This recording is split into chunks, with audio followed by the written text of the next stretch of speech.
Working principle. The Flymo Robotic Lawnmower 1200R operates completely on its own and mows the lawn independently.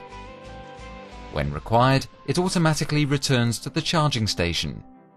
A boundary wire defines the lawn area to be mowed, and a sensor in the robotic lawnmower ensures that it remains within this area. It works by mowing the grass in a random pattern.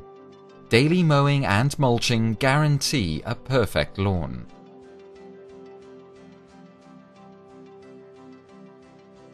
As the robotic lawnmower has a collision sensor, some obstacles do not require a boundary wire.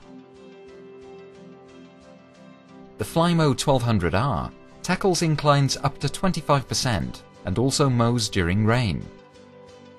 It works quietly, saves energy, and is emission-free. Each garden has its own challenges. Observe your mower in action after installation, and if necessary, make small adjustments for optimal functioning.